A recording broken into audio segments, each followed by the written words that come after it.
dalam keadaan yakin bulannya telah berganti. Kalau yang tadi zonnya ini bisa jadi sudah berganti, bisa jadi belum. Bagi yang membaca faqdurullahu, maka disempurnakan bilangan bulannya, tapi dia zon, besok itu apakah sudah atau belum berganti bulan. Tetapi bagi yang membaca faqdirullah, maka dia meyakini bahwasanya besok bukan bulan yang sama dengan hari ini, telah berganti bulan. Perbedaan membaca faqdiru atau faqduru itu membawa pengaruh terhadap penetapan hukum. Tetapi hadis ini menjadi pelajaran atas diri kita yang pertama, bahwasanya bulan Ramadan ditentukan masuk atau keluarnya dengan ru'yatul hilal, bukan dengan hisab ataupun yang lainnya. Ini sebagaimana ditetapkan oleh para ulama, bahkan Imam Ibnu Daqiqil Id menyanggah. Imam Ibnu Daqiqil Id dalam Al-Ihkam menyanggah orang-orang yang memperbolehkan menetapkan masuk dan keluarnya bulan Hijriah dengan mempergunakan metodologi hisab, disanggah oleh Imam Ibnu Daqiqil Id. Hadis ini juga menunjukkan kepada kita faidah yang kedua, ya, bahwasanya apabila hilal tidak terlihat dengan sebab memang belum nampak, apabila hilal tidak terlihat dengan sebab memang belum ada hilalnya, belum wujud, atau bagaimana bisa tampak wujudnya aja belum ada, belum wujud, atau kemudian hilalnya sudah ada tetapi tertutup pandangan manusia untuk melihatnya, baik dengan sebab awan, baik dengan sebab asap ataupun yang semisalnya, maka proses penetapan bulan Sya'ban ditetapkan menjadi 30 hari. Ini pendapat jumhur, yang jumhur mengatakan bahwasanya lafaz faqdurullah itu lebih tepat daripada faqdirullah. Kembali kepada khilaf membaca faqduru atau faqdiru. Jumhur berpendapat bahwasanya lafaz faqdurullahu itu lebih tepat daripada dibaca faqdirulahu. Dan di sana ada alasannya. Saya tidak kemukakan alasannya. Karena sebagaimana yang telah kita sampaikan tadi, pembicaraan kita dalam Kitabus Shiyam ini dengan meringkas. Di sana ada alasannya. Iya. Maka ketika di tanggal 29 dari bulan Sya'ban hilal tidak terlihat, baik dengan sebab belum ada wujudnya atau dengan sebab tertutup pandangan mata manusia untuk melihatnya, karena apa? Karena awan, karena asap ataupun yang selainnya, maka bilangan bulan Sya'ban disempurnakan 30 hari. Dan inilah pendapat yang dikuatkan oleh Imam As-Sun'ani dan jumhur ulama, yakni Imam Sun'ani rahimahullahu ta'ala dalam syarah beliau terhadap Bulughul Maram yakni Subulus Salam menganalogikan asap dan yang semisalnya dengan awan, yakni mungkin dan sangat mungkin menutupi pandangan mata sehingga tidak bisa melihat hilal.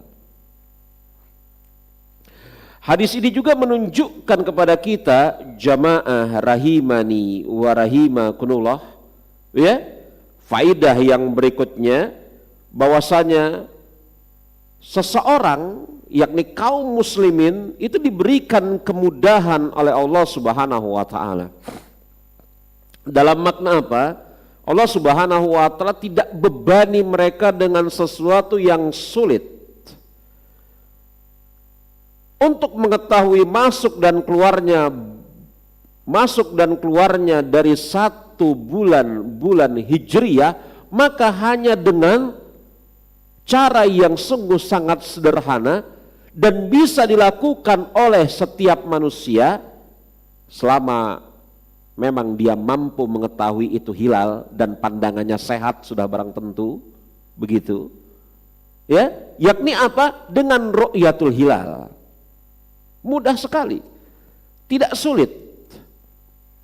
Mudah sekali, yakni tidak sulit. Ya, dan jamaah rahimani wa rahimakumullah, para ulama membahas perkara ini. Misal, apabila ada seseorang dia melihat hilal dan dia kabarkan kepada orang ramai, diantaranya kepada ulil amri,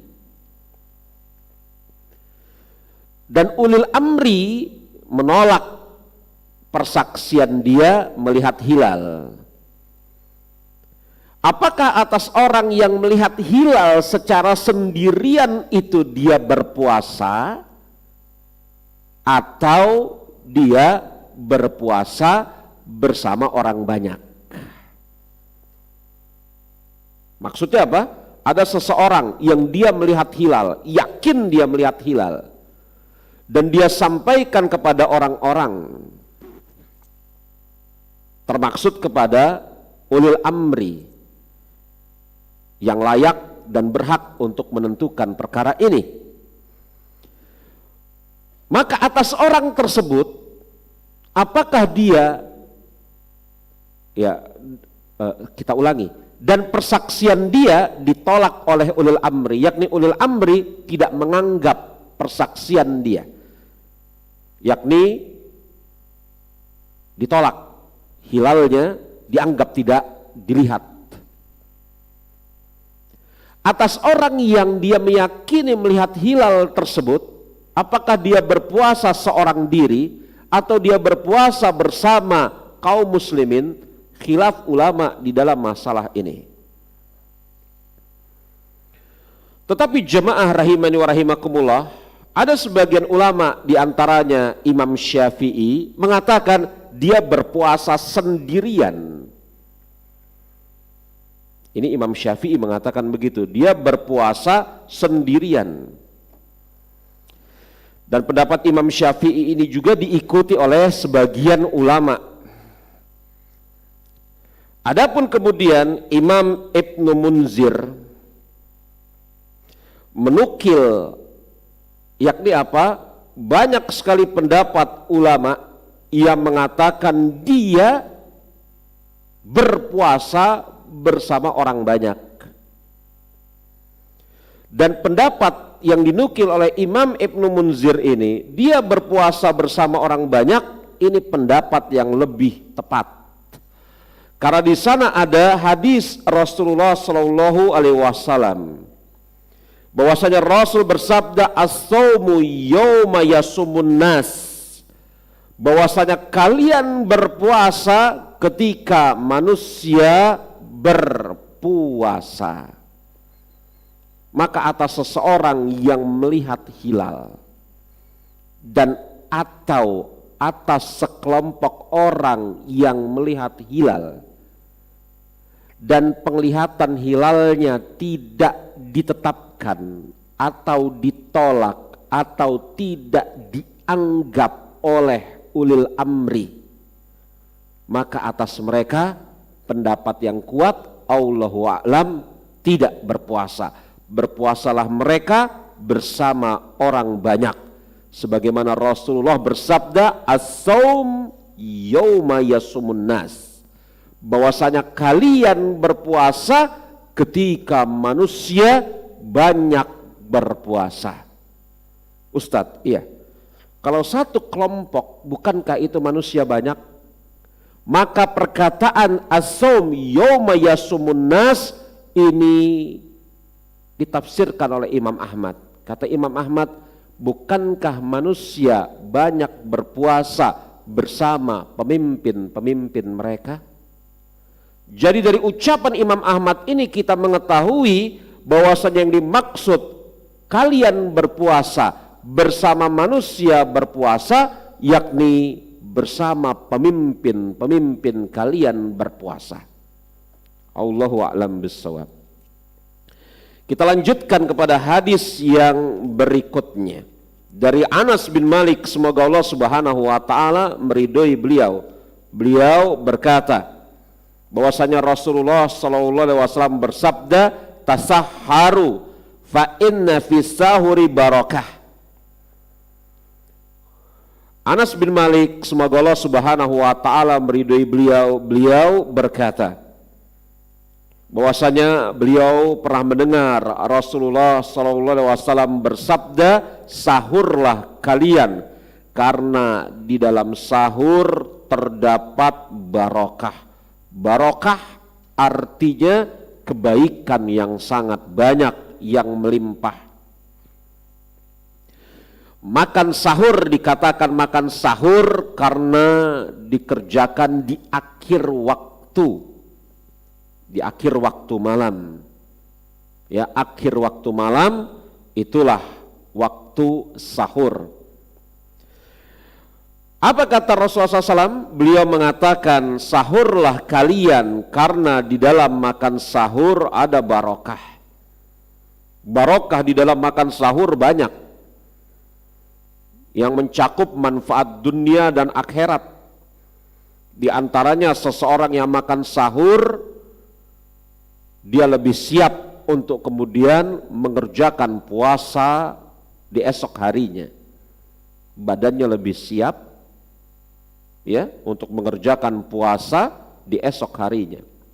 Seseorang yang makan sahur sudah barang tentu akan sedikit sekali kemungkinannya tertinggal sholat subuh, ya, di awal waktu. Bahkan kalau kita cermati di bulan Ramadan, sholat subuh di masjid itu ramai, alhamdulillah. Bukankah barokah? Makan sahur, orang yang makan sahur maka dia mendapatkan barokah, yakni apa? Yakni dia telah memisahkan dirinya dari tabiat puasanya ahli kitab. Karena yang membedakan puasa kaum muslimin dan ahli kitab adalah makan sahur. Barokah dari makan sahur sungguh sangat banyak sekali. Di antara barokah makan sahur adalah mengerjakan perintah syariat. Karena Rasulullah mengatakan makan sahurlah kalian. Sebagian ulama ada yang berpendapat makan sahur hukumnya wajib. Karena lafaz ucapan Rasulullah makan sahurlah kalian datang dalam bentuk perintah, yakni wajib seseorang makan sahur. Walaupun kemudian apabila seseorang tidak makan sahur, puasanya tetap sah. Ya, puasanya tetap sah. Tapi dia hukumnya wajib makan sahur. Di antara yang berpendapat seperti ini, Allahu a'lam bissawab, apakah beliau tetap di atas pendapat ini ataukah telah merubah pendapatnya, adalah Syekh Ali Hasan rahimahullahu ta'ala. Ya, yang saya ketahui Syekh Ali Hasan berpendapat makan sahur hukumnya wajib. Walaupun apabila seseorang tidak mengerjakannya, puasanya tetap sah. Dan beliau menguatkan pendapat beliau akan wajibnya makan sahur karena makan sahur adalah yang membedakan antara puasanya seorang muslim dengan ahli kitab. Dan sudah barang tentu membedakan, menjelaskan, menetapkan jati diri seorang muslim dan membedakannya dengan ahli kitab adalah perkara yang dituntut di dalam syariat. Makanya sebagian ulama diantaranya Syekh Ali Hasan, Allahu a'lam, Apakah beliau tetap di atas pendapat itu atau sudah berubah, saya tidak tahu. Berpendapat makan sahur hukumnya wajib.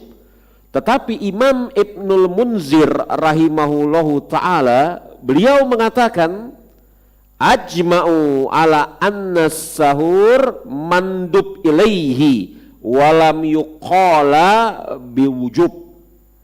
Dan telah sepakat yakni para ulama bahwasanya makan sahur hukumnya sunnat dan tidak dinukil dari sisi mereka yang menetapkan makan sahur hukumnya wajib.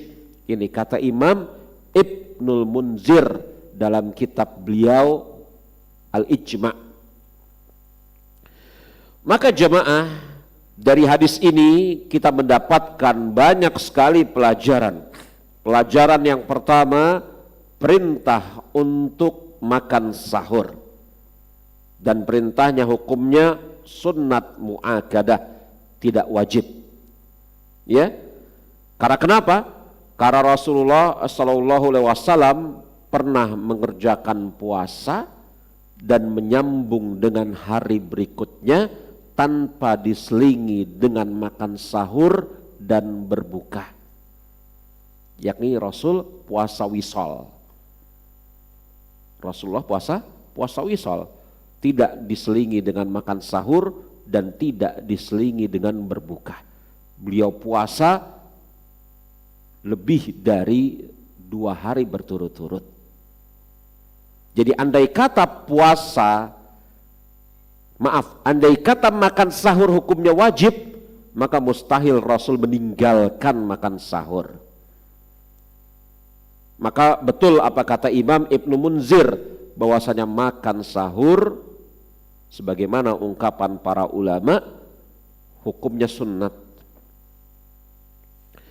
Dan di sana ada faidah berkah yang sangat banyak dari makan sahur sebagaimana yang tadi telah kita katakan.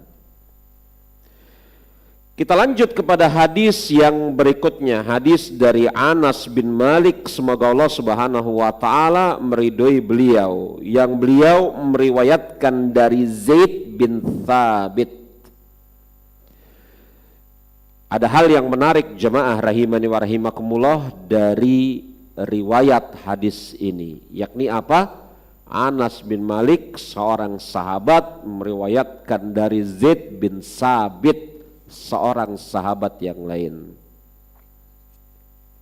Ya, ini kalau dalam ilmu hadis ada beberapa istilah di dalamnya, yakni diantaranya adalah riwayatul aqharin, riwayat dari orang-orang yang satu tingkatan, satu liting, yakni seorang sahabat meriwayatkan dari sahabat yang lain, riwayatul aqharin. Anas bin Malik seorang sahabat, begitu. Zaid bin Thabit seorang sahabat. Anas bin Malik meriwayatkan dari Zaid bin Thabit. Ini menunjukkan apa? Seorang sahabat meriwayatkan dari sahabat yang lain. Ya. Ini kalau dalam ilmu hadis ada beberapa istilah di dalam masalah ini, di antaranya riwayatul aqharin, yakni riwayat dari orang-orang yang satu tingkatan, satu liting, sama-sama sahabat, sama-sama tabi'in, sama-sama tabi'ut tabi'in meriwayatkan. Ya. Tetapi kalau dicermati dari sisi usia, Zaid ibn Thabit lebih tua daripada Anas bin Malik.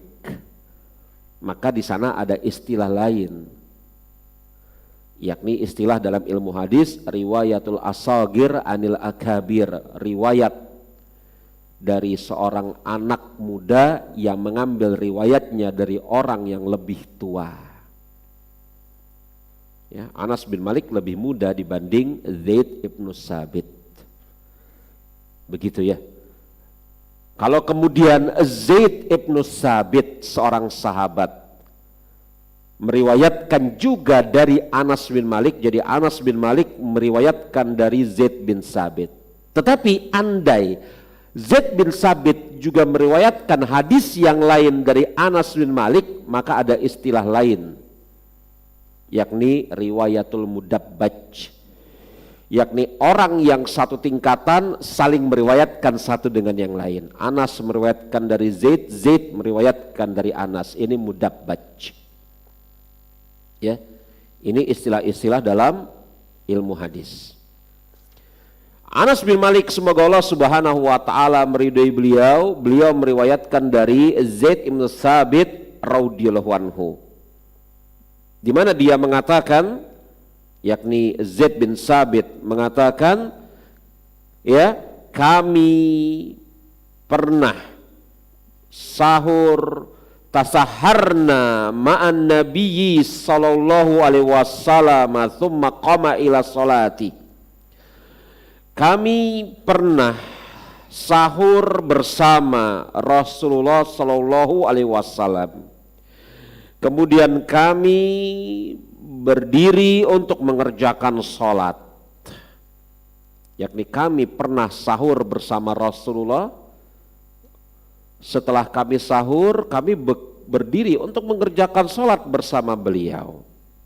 Qala Anas, berkata Anas bin Malik, semoga Allah Subhanahu wa taala meridai beliau, qultu kam kana baina azani was sahuri. Berapa jarak antara kalian memulai makan sahur dengan azan? Berkata, yakni Zaid ibn Sabit, qadru khamsina ayatan, kira-kira membaca 50 ayat. Ya, yakni jamaah rahimani wa rahimakumullah, Anas bin Malik meriwayatkan dari Zaid ibn Sabit, di mana Zaid ibn Sabit pernah sahur bersama Rasulullah. Berbeda pendapat ulama kapan Zaid ibn Sabit sahur bersama Rasulullah. Dari perbedaan pendapat ulama di sini muncul implikasi hukum.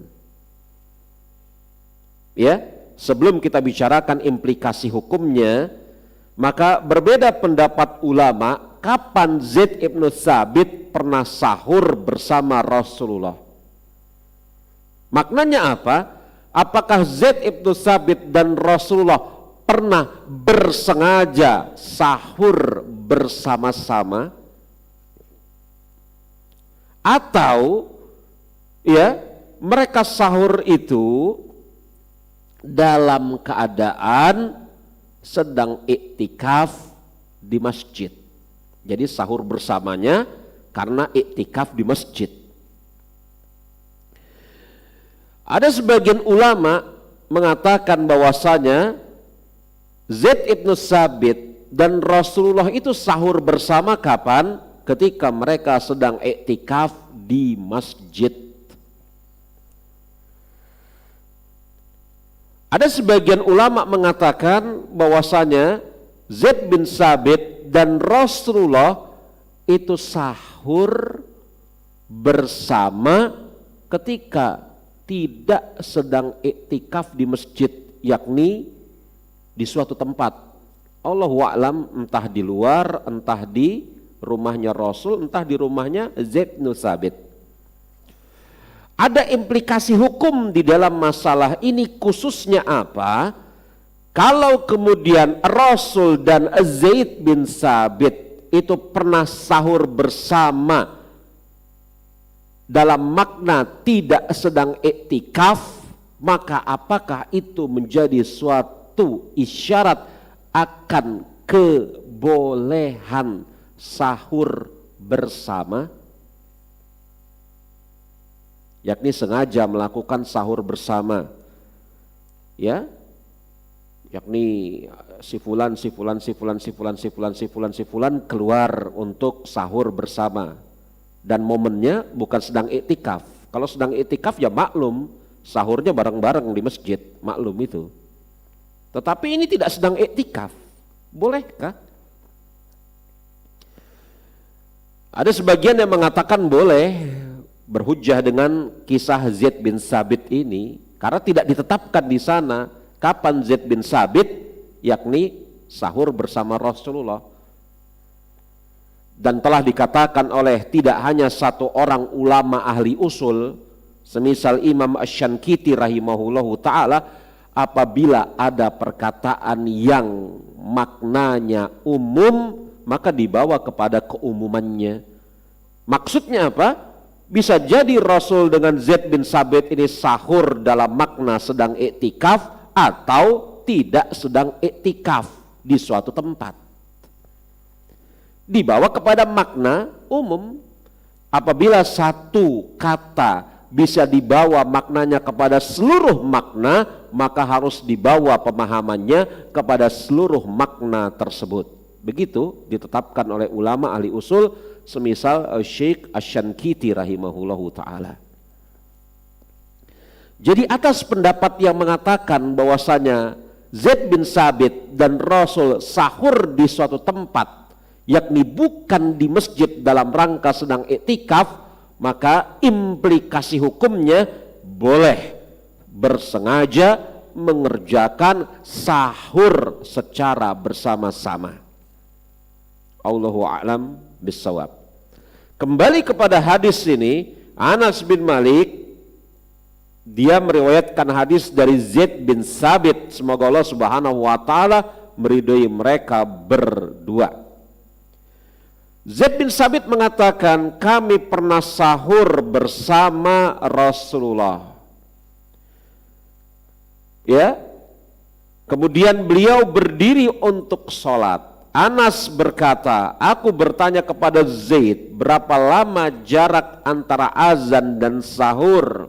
Zaid menjawab, kira-kira membaca 50 ayat. Hadis ini menunjukkan kepada kita beberapa faidah. Yang pertama, faidah mengakhirkan waktu makan sahur hingga mendekati fajar atau masuknya waktu subuh. Karena ini sudah barang tentu lebih mencocoki dengan hikmah pensyariatan makan sahur. Makan sahur disyariatkan, di antara hikmahnya adalah apa? Agar seseorang yang makan sahur lebih siap menghadapi puasa di kesempatan esok harinya. Kalau dia makan sahur sebelum tidur setelah waktu Isya, maka jaraknya sedemikian lama sampai masuk waktu fajar. Sehingga apa? Bisa jadi dia setelah waktu fajar akan mengalami kesusahan dalam makna kelaparan, karena makannya yang terakhir telah lewat lebih dari 6 atau 8 jam.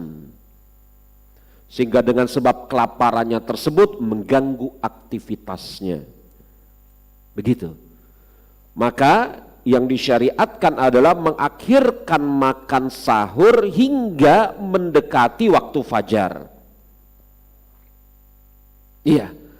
Dari hadis ini juga kita mendapatkan suatu pelajaran, yakni apa? Setelah makan sahur bersegera untuk mengerjakan sholat subuh. Makanya ucapan Zaid bin Sabit, "Tsumma qama ila sholati", yakni setelah kami makan sahur, kami menegakkan sholat, bersegera untuk mengerjakan sholat subuh. Ya sudah barang tentu perkataan bersegera untuk mengerjakan sholat subuh di sini pun di sana ada hikmahnya dan ada tata tertibnya. Ya, terkadang kemudian kaum muslimin memerlukan apa? Memerlukan untuk membersihkan tubuhnya terlebih dahulu, mempersiapkan keadaan dirinya, berjalan menuju ke masjid setelah makan sahur dan seterusnya. Maka hikmah-hikmah, keadaan-keadaan seperti itu seharusnya pun menjadi suatu bahan pertimbangan. Ya, bukan berarti kemudian setelah masuk waktu fajar di bulan Ramadan azan, kemudian jeda beberapa saat langsung iqamah, bukan seperti itu. Tetapi ditunda-tunda sampai waktunya lama pun tidak sesuai dengan hikmah. Ya. Baik. Nah, kemudian ya Anas bin Malik bertanya kepada Zaid bin Sabit, berapa jarak antara azan dengan makan sahur? Antara azan dengan makan sahur ini berapa jaraknya? Nah, para ulama berbeda pendapat. Apa yang dimaksud dari pertanyaan Anas bin Malik ini ditinjau dari sisi yang pertama, makna azan di sana apa? Apakah azan di sana maknanya adalah masuknya waktu subuh yang ditandai dengan azan subuh? Atau makna azan di sana maksudnya adalah iqamah? Loh, kok bisa-bisanya azan diartikan iqamah? Betul, karena Nabi kita Nabi Muhammad alaihi salatu wassalam pernah bersabda seperti ini, ad-du'a baina azanaini layurat. Doa di antara dua azan tidak tertolak. Apa yang dimaksud doa di antara dua azan tidak tertolak? Yakni antara azan dan iqamah. Cermati bagaimana kemudian iqamah dikatakan sebagai azan oleh Rasulullah Shallallahu Alaihi Wasallam. Cermati baik-baik jemaah. Jadi makna azan dalam ucapan Anas bin Malik ini apa? Apakah azan yang menunjukkan masuknya waktu subuh? Atau azan dalam makna iqamah untuk menegakkan sholat?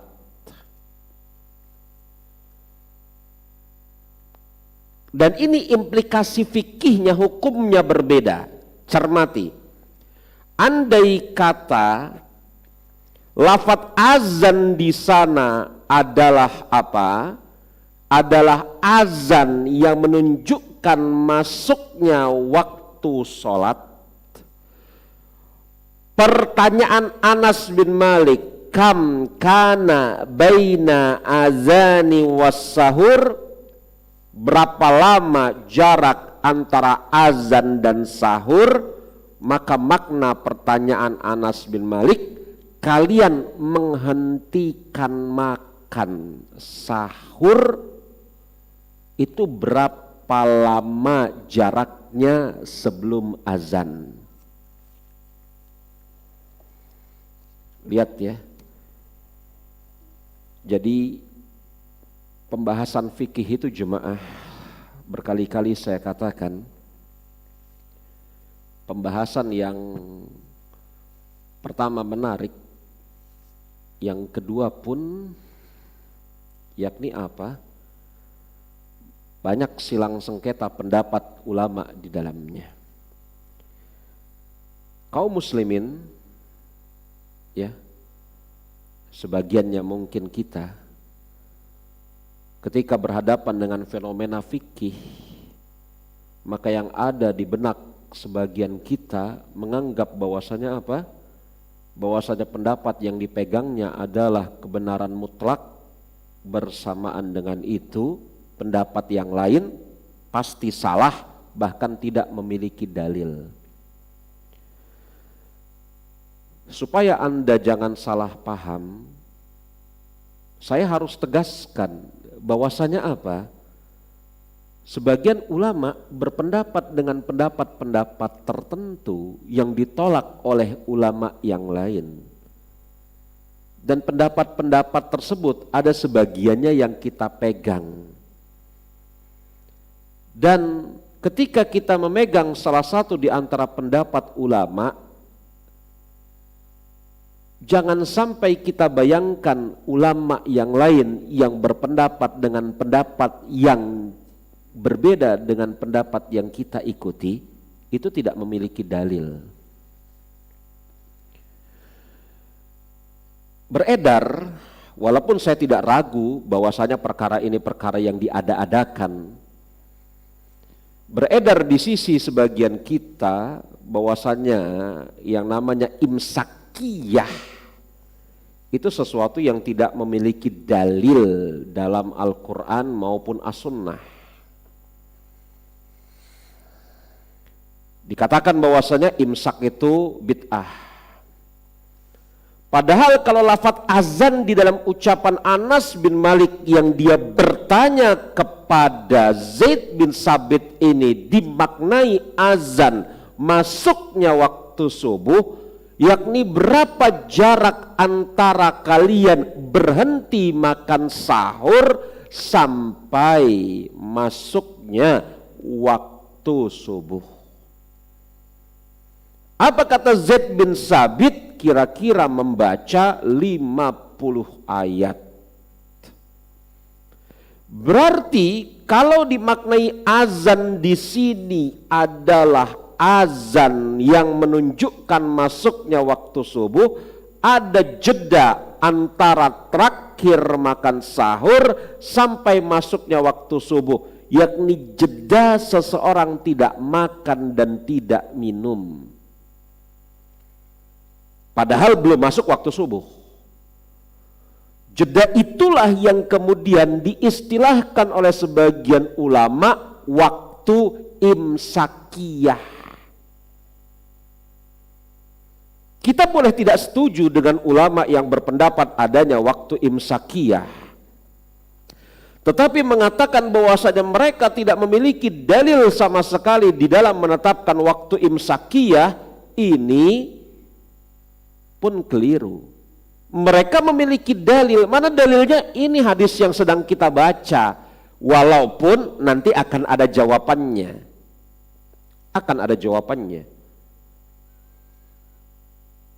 Dan jemaah, para ulama yang berdalil menetapkan waktu imsakiyah berdasarkan hadis ini pun mereka maksudnya ulama-ulama yang menetapkan waktu imsakiyah tersebut di dalam prakteknya tidak sekaku sebagaimana orang-orang di hari ini yang juga menetapkan waktu imsakiyah. Ditinjau dari apa? Ulama-ulama yang menetapkan adanya waktu imsakiyah, mereka mengatakan apa? Mulai berhenti untuk makan dan minum.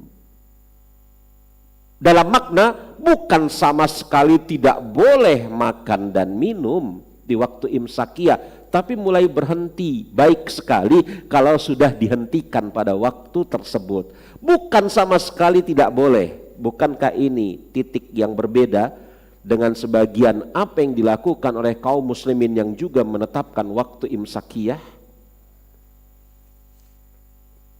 Begitu. Ini yang pertama.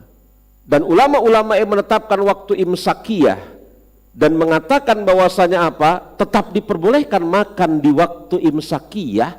Mereka berhujjah dengan hadis yang lain. Di antaranya apa? Nanti akan kita bacakan hadisnya juga insya Allah. Ketika seseorang sedang makan dan minum, terdengar azan, maka jangan dia letakkan makanan dan minuman tersebut, dia selesaikan hajatnya. Berarti apa? Dia sedang makan dan terdengar azan, dia makan dan minum, dia selesaikan hajatnya. Jangan dia letakkan sampai selesai hajatnya, kata Rasulullah. Bukankah itu waktu imsakiyah? Iya. Dan mereka, ulama-ulama yang menetapkan waktu imsakiyah, di antara mereka Sebagiannya tidak ada yang mengharamkan makan di waktu imsakiyah, boleh, tetapi mulai dikurangi volumenya. Bagus sekali kalau dia mempersiapkan diri untuk kemudian mengerjakan sholat.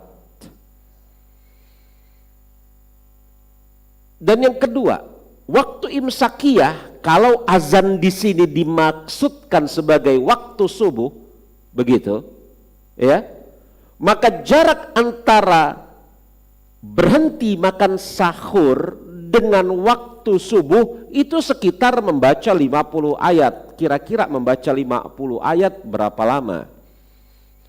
Mungkin hanya bilangan kurang lebih sekitar 5 sampai 10 menit. Bahkan mungkin nggak nyampe 10 menit. Itulah 50 ayat.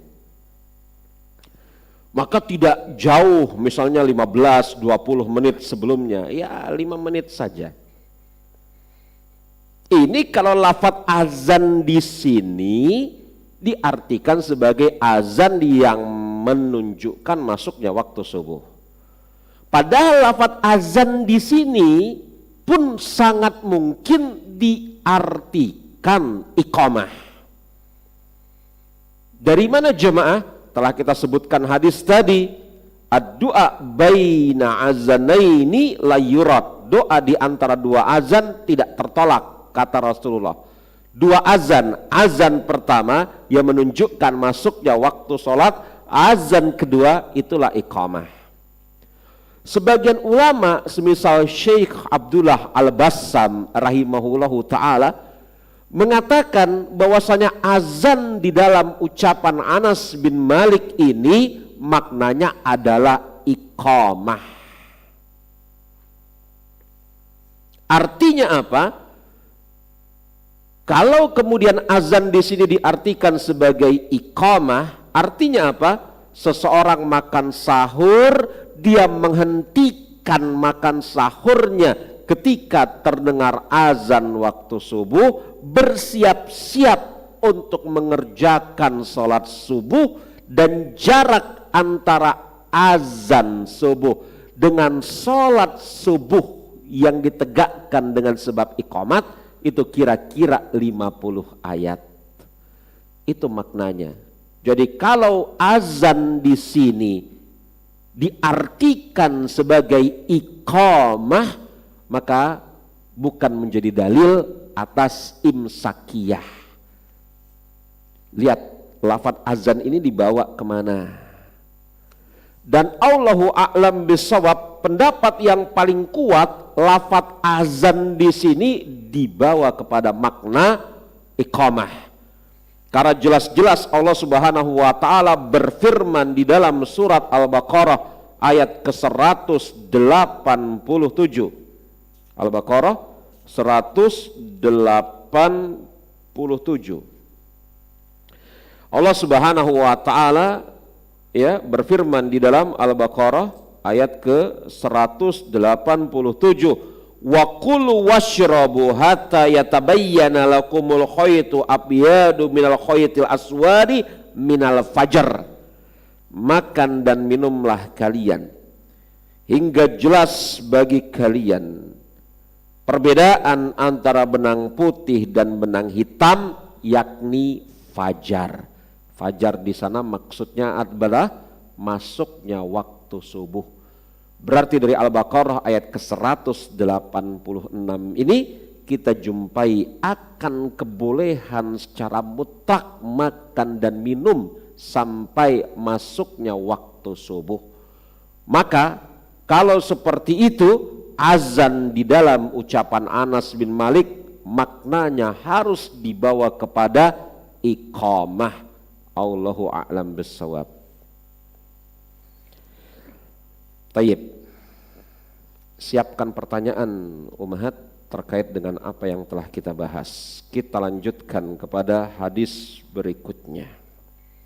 Hadis ke-188 atau 100, yakni 87.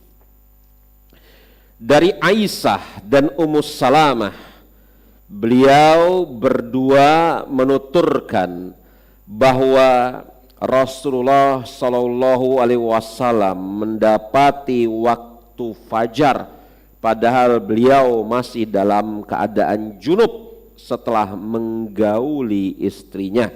Beliau lantas mandi dan tetap berpuasa. Apa kata Aisyah dan Ummu Salamah radhiyallahu anhuma? Ini pada hakikatnya dua riwayat. Riwayat pertama riwayat Aisyah, riwayat kedua riwayat Ummu Salamah. Ya.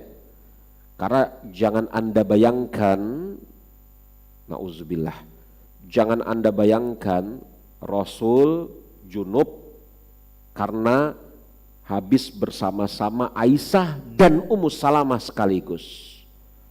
Atau yang biasa diistilahkan oleh sebagian orang, seorang laki-laki menggauli dua orang perempuan sekaligus dalam satu ranjang. Enggak seperti itu. Dan ini hukumnya haram jemaah. Ya, hukumnya haram. Walaupun dua orang perempuan itu sama-sama istrinya. Ya. Jadi ada fikih-fikih yang terkait dengan fikul mubasyarah, fikih hubungan intim. Ada buku yang ditulis dalam masalah ini ya, Ummahat rahimani warhimakunullah, judulnya Fikul Mubasyarah, fikih hubungan intim. Bolehkah seorang laki-laki yang dia punya lebih dari satu istri menggauli istrinya bersama-sama dalam satu ranjang, dalam satu waktu sekaligus? Maka hukumnya tidak boleh. Yang diistilahkan dengan apa? Kalau dalam bahasa kekinian trisam ya, itu nggak boleh, itu hukumnya haram. Nggak boleh. Walaupun dua-duanya istri-istrinya, nggak boleh. Ya, tidak boleh. Begitu. Jadi jangan Anda bayangkan Aisyah dan Ummu Salamah itu junub bersama-sama satu ranjang dengan Rasulullah. Tidak. Ini harus saya tekankan. Karena dua hadis ini dua hadis riwayat yang berbeda. Aisyah satu riwayat, riwayat yang lain Ummu Salamah, lafadznya mendekati. Ya, lafadznya mendekati. Dari Aisyah dan Ummu Salamah, semoga Allah Subhanahu wa taala meridhoi mereka berdua berkata, kana yudrikuhul fajru wa huwa junubun min ahlihi thumma yahtasilu wa yasummu. Rasulullah sallallahu alaihi wasallam mendapati waktu fajar, yakni masuknya waktu subuh, padahal beliau masih dalam keadaan junub setelah berjima dengan istrinya. Kemudian beliau mandi dan berpuasa. Maksudnya apa jamaah? Maksudnya adalah Rasul melakukan jima dengan Aisyah pada kesempatan atau waktu yang lain dengan Ummu Salamah. Ya. Dan beliau masih dalam keadaan junub menjumpai waktu sahur. Beliau makan dan minum terlebih dahulu, menunda mandi janabahnya. Menunda mandi janabahnya karena waktunya mungkin tinggal sedikit. Karena beliau dihadapkan kepada pilihan mandi janabah, kehilangan waktu sahur, kehilangan waktu makan sahur maksudnya, atau makan sahur dan bersamaan dengan itu apa? Menunda mandi janabah. Maka Rasulullah SAW melakukan, beliau makan sahur terlebih dahulu dalam keadaan junub dan masuk waktu subuh dalam keadaan junub. Ini menunjukkan kepada kita bahwasanya di antara kefakihan seorang muslim adalah mendahulukan yang lebih penting dibanding yang selainnya, mendahulukan yang tidak bisa ditunda daripada yang bisa ditunda. Makan sahur tidak bisa ditunda waktunya setelah subuh. Loh kenapa kok belum makan sahur malah mandi dulu, nanti sajalah makan sahurnya nanti setelah azan subuh? Enggak bisa. maka mendahulukan yang tidak bisa ditunda. Makan sahur tidak bisa ditunda waktunya. Mendahulukan yang tidak bisa ditunda dibanding yang bisa ditunda. Mandi janabah bisa sebelum waktu subuh, bisa setelah waktu subuh, yakni bisa ditunda. Maka mendahulukan yang tidak bisa ditunda dibanding yang bisa ditunda, ini kefakihan. Ini kefakihan seorang hamba. Iya. Makanya kita harus cermat ini ya. Dalil-dalil dari Al-Quran dan As-Sunnah mengisyaratkan hal-hal seperti ini banyak. Maka Rasul mendahulukan yang tidak bisa ditunda, makan sahur, dibanding sesuatu yang bisa ditunda, mandi janabah. Maka setelah masuk waktu subuh, beliau mandi janabah, baru kemudian mengerjakan sholat. Ya, ucapan Aisyah dan Ummu Salamah bahwa Rasulullah Sallallahu Alaihi Wasallam mendapati waktu subuh, padahal beliau masih dalam keadaan junub setelah berjima dengan istrinya, maka ucapan wahwa junubun min ahlihi setelah berjima dengan istrinya ini mengandung dua hal sekaligus. Hal yang pertama, untuk memberikan penekanan. Hal yang kedua, untuk memberikan penjelasan. Cermati baik-baik jemaah rahimani wa rahimakumullah. Hal yang pertama, untuk memberikan penekanan. Ditinjau dari sisi apa? Junub dengan sebab jima, ya, junub setelah berjima dengan istrinya. Karena tidak mungkin Rasulullah junub dengan sebab berjima dari selain istrinya. Nauzubillah, itu tidak mungkin. Itu penekanan. Pengkhabaran saja, junubnya Rasul dengan sebab ya jima dari istrinya.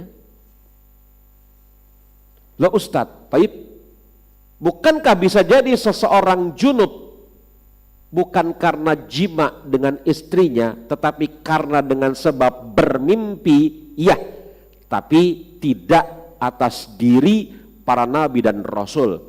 Karena para nabi dan rasul tidak pernah janabah dengan sebab mimpi.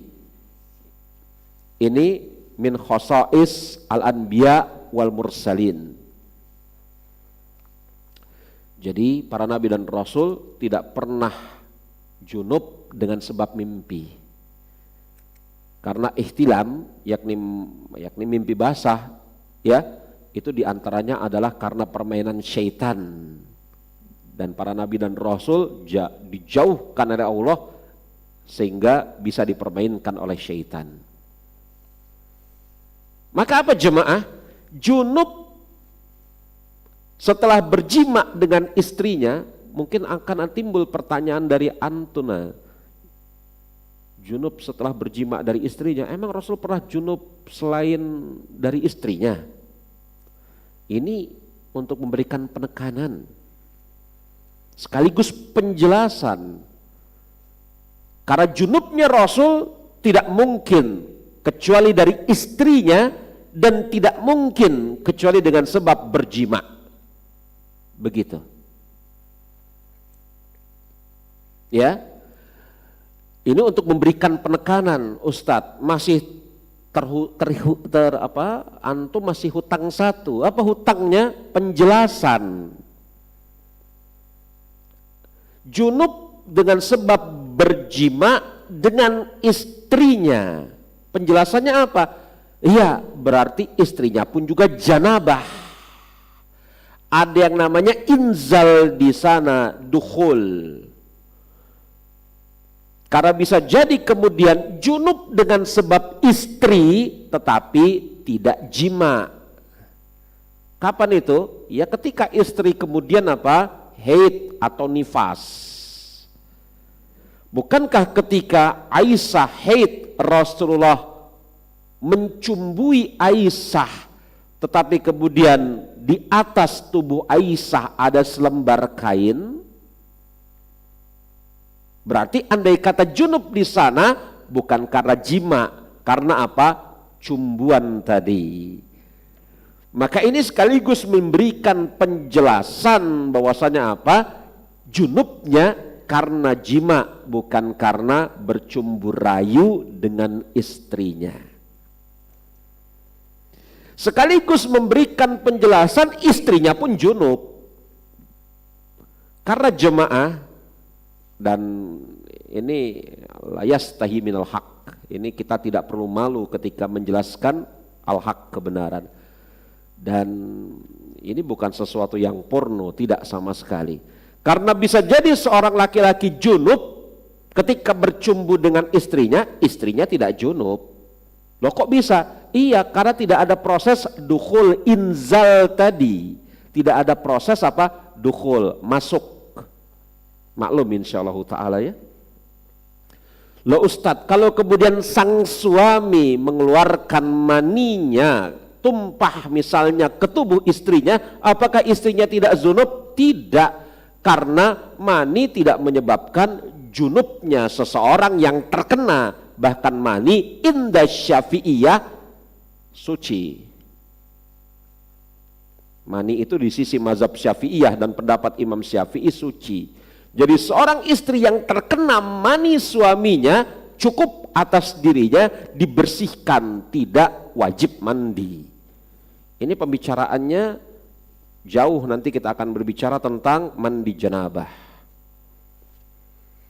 Maka ucapan Aisyah dan Ummu Salamah dalam keadaan junub setelah berjima dengan istrinya memiliki dua hal apa? Hal yang pertama untuk memberikan penekanan, hal yang kedua untuk memberikan penjelasan.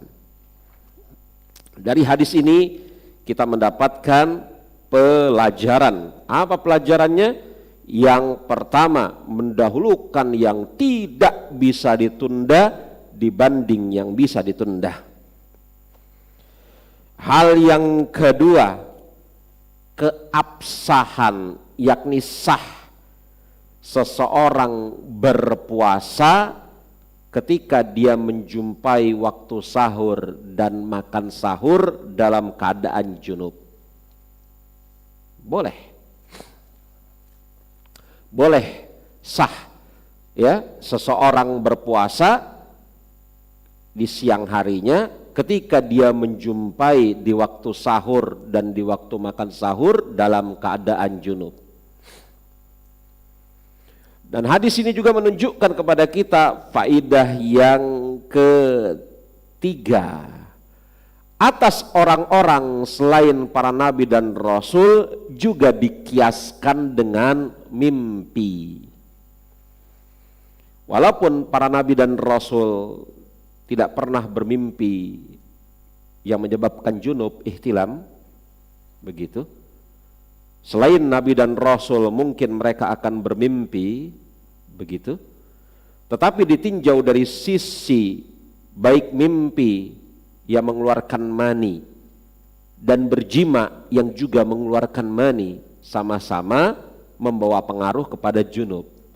Maka dikiaskan di dalam masalah ini seseorang yang bermimpi, yakni seseorang yang bermimpi dan dia belum sempat mandi janabah di waktu subuh, dia makan sahur terlebih dahulu, maka pun diperbolehkan dia menunda mandinya dan dia melakukan makan sahur terlebih dahulu. Dan yang berikutnya dari hadis ini menjadi isyarat, dalil bagi kita bahwasanya apa?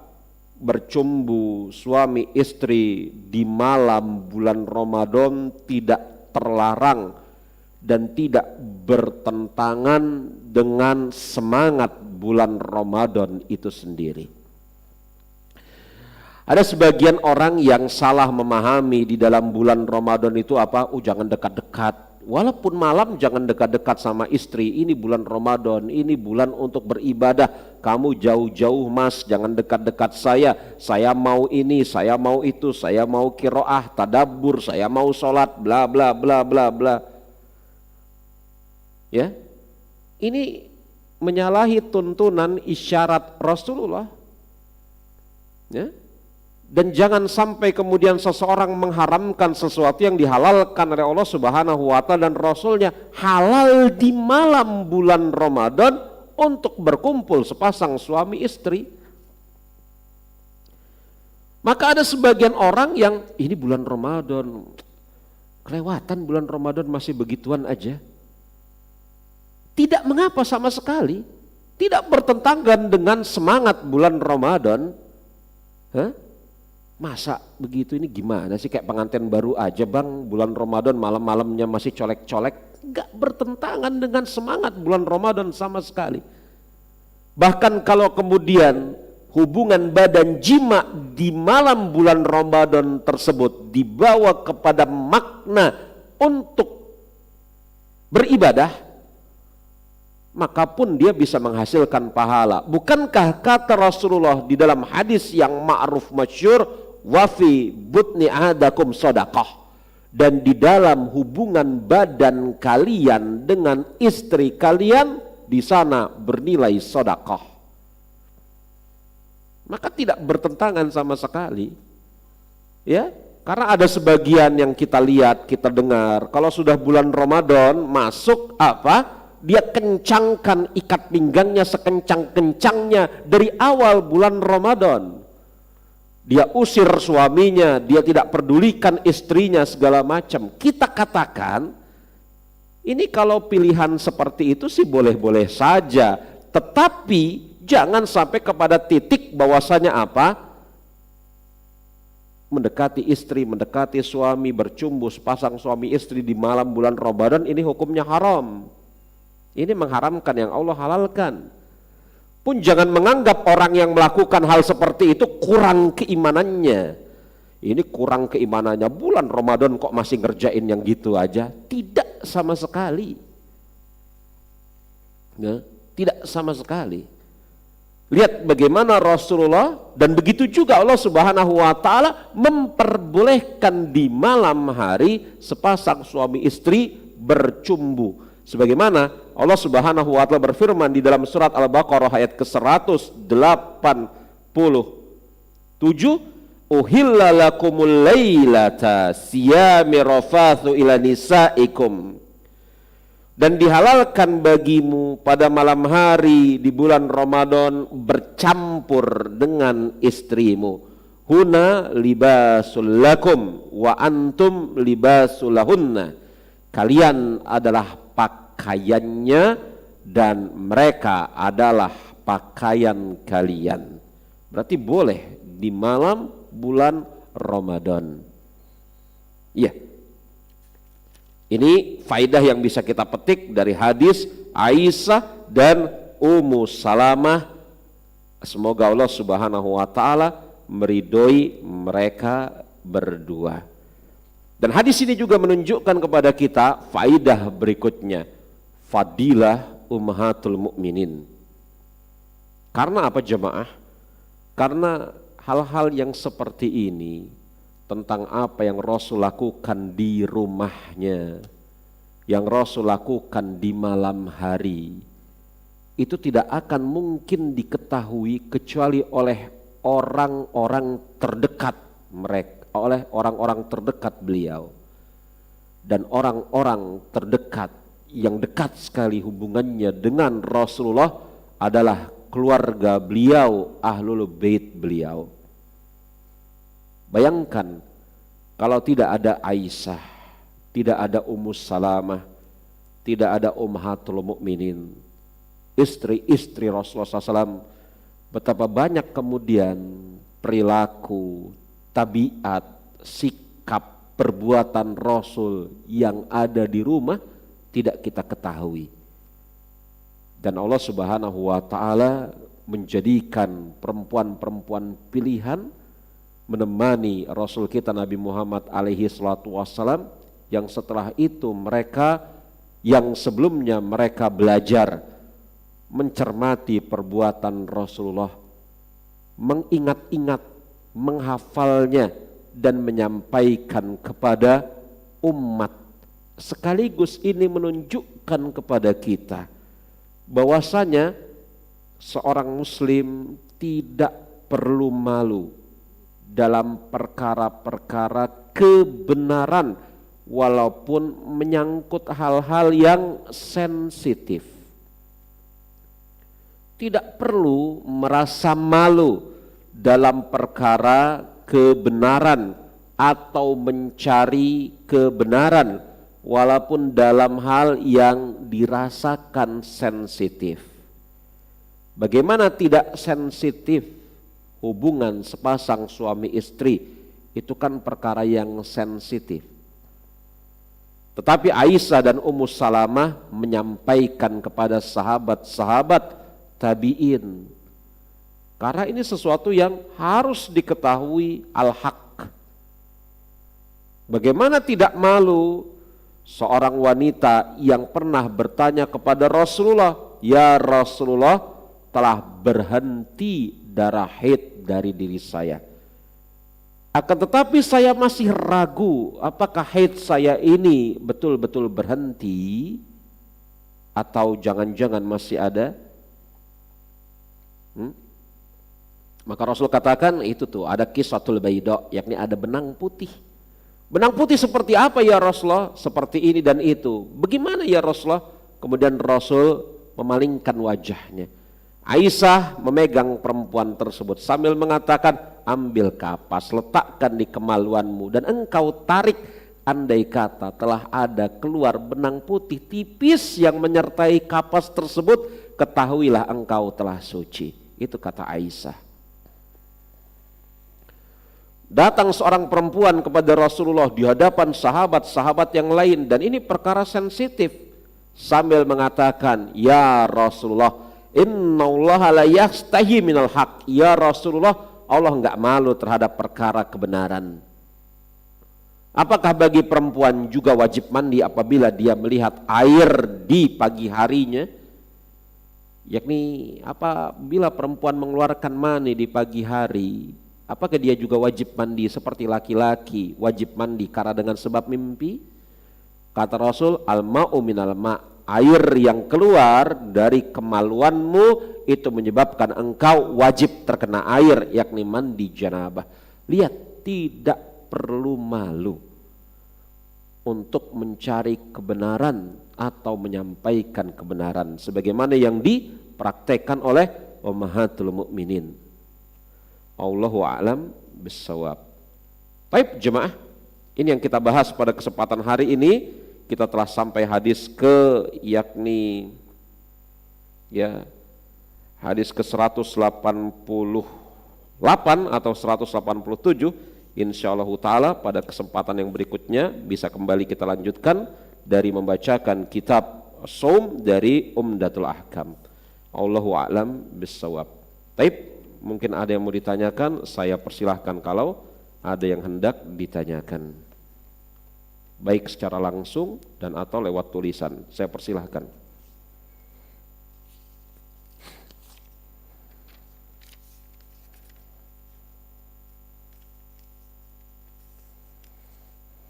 Ada yang mau ditanyakan jemaah?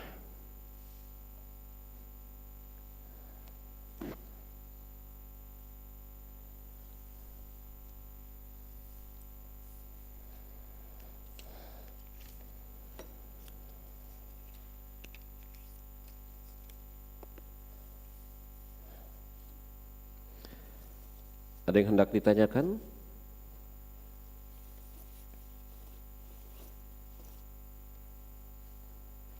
Gimana? Ya, kalau tidak mengapa langsung saja. Kalau tidak mengapa langsung saja. Assalamualaikum Ustaz. Waalaikumsalam warahmatullahi wabarakatuh. Iya. Saya punya adik laki-laki bujangan umur 20 tahun. Apa Bu? Gimana? Apa? Saya punya adik umur 20 tahun. Punya adik? Iya, laki-laki bujangan. Punya adik laki-laki umur 20 tahun bujangan. Taib, ya. Dia sering bergadang di waktu Ramadan. Dia jadi sahurnya sebelum jam 12 gitu deh. Terus setelah itu dia pulang nggak sahur lagi kan ke rumah. Setelah itu dia nggak bangun lagi subuh gitu Ustadz. Sampai dia zuhur, asar, maghrib. Setelah maghrib baru dia bangun. Karena bergadang kan dia, jadi sholatnya tuh dilewat gitu. Zuhur enggak, asar enggak, subuh enggak. Gimana tuh Ustadz? Ini kemungkaran jemaah rahimani wa rahimakumullah, na'udzubillah summa na'udzubillah. Begitu pertanyaannya Bu. Iya. Ini kemungkaran ini. Terus nanti kalau misalnya dibangunin dipaksa, dia seperti malas-malasan gitu gimana Ustaz? Nah yang pertama jemaah rahimani wa rahimakumullah, ini kemungkaran. Puasa Ramadan hukumnya wajib. Sebagaimana, yakni apa jemaah? Sholat 5 waktu hukumnya wajib. Bahkan setelah syahadat la ilaha illallah Muhammad Rasulullah, rukun Islam terbesar adalah sholat 5 waktu. Apabila ada seseorang yang begadang, ini kesalahan berikutnya, yakni dia begadang menghabiskan waktu di malam hari untuk perkara-perkara yang tidak ada manfaatnya. Jelas ini suatu kesalahan. Iya, dia begadang di malam hari, kemudian dia makan sahur jauh dari waktu sahur, begitu.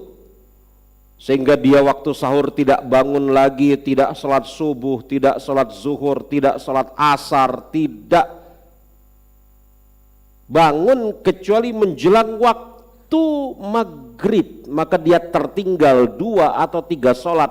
Ini kemungkaran.